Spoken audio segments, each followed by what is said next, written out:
A parade of designer labels, humble brags, and thinly veiled insults directed at my underachieving lifestyle.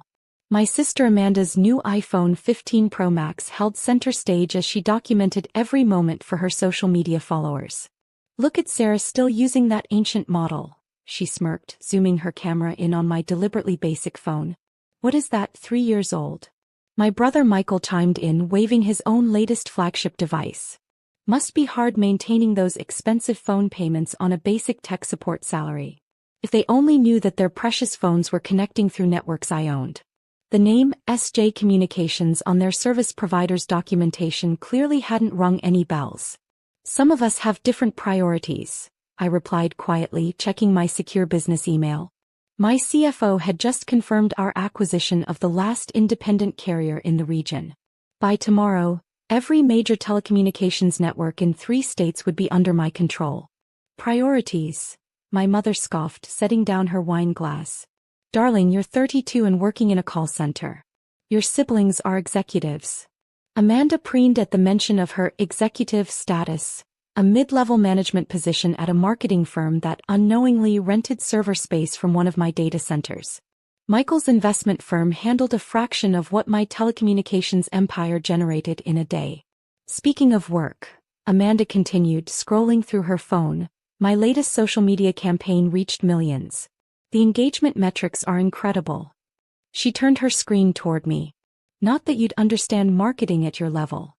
I bit back a smile, knowing that her entire campaign's data flowed through my servers. One keystroke from my security team could wipe it all out.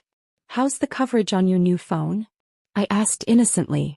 "I heard some carriers are having issues in certain areas." "Only the cheap ones," Michael laughed. "Premium carriers like ours know how to maintain service. The owner's some brilliant tech mogul who never appears in public. Very mysterious." My phone buzzed with an alert from my operations team.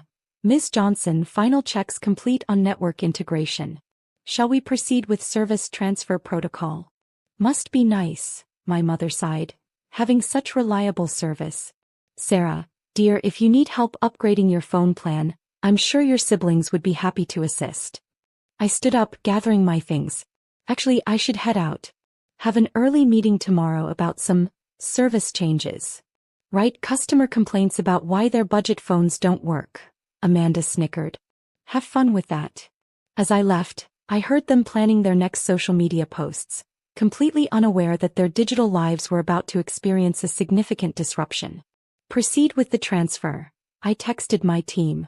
"And make sure their premium service packages are carefully reviewed for compliance." Tomorrow's family group chat was going to be very interesting, assuming they could connect to it at all. The next morning, I sat in my penthouse office overlooking the city, watching the chaos unfold through our network monitoring systems. The first message came at 6:47 a.m., Amanda's panicked attempt to post her morning wellness routine. "Error. Service discontinued. Contact network administrator." "What's happening?" She'd frantically texted our family group, her last message before her service cut out completely. "My followers are waiting for my morning motivation post." Michael's meltdown started during his 8 a.m. investment call. Our logs showed his connection dropping mid-presentation, his premium service suddenly as useful as a paperweight. My mother's realization came at her country club brunch. "So embarrassing," she'd managed to email from the club's Wi-Fi. "None of our phones are working. The carrier says our accounts are under review by the owner." I pulled up our customer service logs, watching their increasingly desperate attempts to restore their service. Amanda had already called 17 times, each time demanding to speak to a supervisor. "I'm an influencer," she'd screamed at our newest customer service rep. "Do you know how many followers I'm losing?" "I apologize, Ms. Johnson," the rep replied, following my specific script. "But according to our records, your account has been flagged for review by SJ Communications owner. Would you like to schedule a meeting to discuss your service options?" Michael tried throwing his weight around through his investment firm. "Listen," he'd blustered to our corporate services department, "I manage millions in telecommunications investments. Connect me to your CEO immediately." "Of course, sir," our VP of Corporate Relations responded smoothly. "The owner has an opening at 2 p.m. today. The meeting will be at SJ Communications headquarters. My mother, ever the social navigator, tried a different approach. She called our premium client services line. There must be some mistake. The Johnsons are a very prominent family. Perhaps we could speak with someone who understands our status. The owner specifically requested to handle the Johnson family accounts personally, came the reply. Your meeting is scheduled for 2 p.m. I checked my private elevator's security feed at 1:45 p.m. They'd all arrived early, of course. Amanda clutching her dead phone like a lifeline, Michael attempting to look important while staring helplessly at his blank screen, and my mother trying to maintain her composure despite being disconnected from her social circles for the first time in years. The owner will see you now, my assistant announced, leading them into my private conference room. They froze in the doorway as I turned my chair to face them, their expressions shifting from entitled demands to shocked recognition. Welcome to SJ Communications, I smiled, gesturing to the chairs. Shall we discuss your service issues? The look on their faces made every condescending comment about my basic tech support job worth it. This has to be a joke, Amanda stammered, her influencer poise crumbling as she stared at the wall of telecommunications awards behind my desk, all bearing my name. You work in tech support. I own tech support, I corrected her, pulling up their account details on the room's massive display. Along with the networks, data centers, and infrastructure you've been so casually dismissing for years. Michael, his investment trader instincts kicking in, started calculating on his dead phone. SJ Communications, the market cap, the annual revenue, is more than your firm will manage in the next decade, I finished for him. Though I particularly enjoyed your company's recent presentation about understanding the telecommunications sector. My mother sank into a chair, her social media withdrawal competing with her shock. But at every family dinner you said you worked in basic tech services. I do. I smiled, bringing up our company's organizational chart. I just didn't mention that I own the services. All of them. Including the premium networks you've been bragging about. Amanda found her voice first, influencer mode reactivating. Sarah darling, surely we can discuss this as family. My followers dash. Your followers, I interrupted, pulling up her account analytics, who are mainly bots purchased through a service that runs on my servers? Those followers. She deflated visibly, her carefully curated online persona cracking. Or perhaps, I turned to Michael, we should discuss your firm's telecommunications investment portfolio? The one that's actually just a tiny stake in one of my subsidiary companies. Michael's face went pale as the numbers displayed on screen. This is unnecessary. My mother tried her mediator role. We're family. We can sort this out over dinner at the country club. The country club whose entire communications infrastructure I recently acquired? I asked innocently. Including their member database, which shows some interesting discrepancies in your reported status. The silence in the room was broken only by the soft hum of servers managing millions of connections I could control with a single command. Here's what's going to happen, I said, pulling out 3 folders. Inside each folder is a new service agreement. Basic plan, standard phones, no special privileges. The kind of plan you mocked me for having. But my social media presence, Amanda whispered, will have to be earned through actual content, not bot engagement.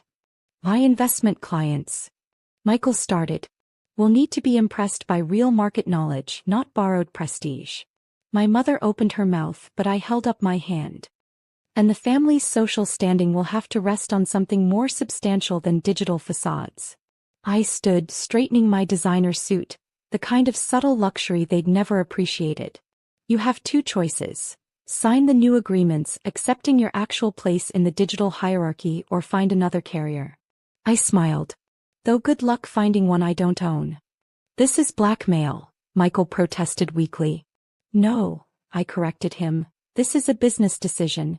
Something you claimed I'd never understand, remember? Amanda cracked first, her hands shaking as she reached for a pen. My last post was 18 hours ago, she whispered as if in physical pain. My engagement metrics will now reflect real followers, not purchased ones, I finished, pulling up her actual social media analytics. Interesting how your 1 million followers translate to about 500 genuine engagements. Michael was frantically checking contract terms on his laptop, the only device he had that still worked. The roaming charges alone, and these data limits, are what most people live with, I noted, bringing up his monthly usage. Fascinating how much day-to-day trading apps consume, especially when running multiple accounts simultaneously against market regulations. His face paled further as he realized I had access to all his mobile trading records. My mother, ever the pragmatist, studied me with new eyes. All those family dinners, she mused, when we showcased our success and dismissed yours. You were building this empire right under our noses? While you were posting about imagined luxury, I confirmed, I was quietly acquiring the means to control the platforms you posted on. I pressed a button, and the room's screens filled with their digital footprints, every boastful post, every exaggerated claim, every carefully filtered photo of a lifestyle they could barely afford. Did you know, I continued casually, that our networks don't just carry your data? They analyze it. Every credit card decline hidden beneath claims of exclusive purchases. Every overdraft notification buried under photos of luxury vacations. Every desperate attempt to maintain appearances in a digital world you thought you understood. Amanda was now openly crying, mascara running as she signed her new basic service agreement. Michael, his trading apps still inaccessible, followed suit with a trembling hand. My mother took longer, reading every term. Finally she looked up. The monthly family dinners, she said slowly. Will they continue? That depends, I replied, on whether you're ready to experience success instead of just posting about it. I pulled out one more document, an invitation to our company's annual tech conference. Next month I'm giving the keynote speech about authentic digital presence versus cultivated illusions. You're all welcome to attend. I paused. In the general admission section, of course. General admission? Amanda looked horrified. But we're family. Exactly, I smiled. And family should understand the value of earning their position rather than expecting it. My phone buzzed. Their new basic service plans had been activated. The screens showed their social media accounts coming back online, but with all borrowed prestige stripped away. No more verified badges, no more artificial engagement, no more digital smoke and mirrors. Welcome to reality, I said, standing to end the meeting. I hear it has excellent coverage. As they left, clutching their new basic phones and shattered pretenses, my assistant brought in the latest acquisition reports. 3 more regional carriers, ripe for integration into my growing empire. Should we send them invitations to the shareholders' meeting? She asked. No, I replied, watching them wait for their Uber, their private car services having been tied to the now cancelled premium plans.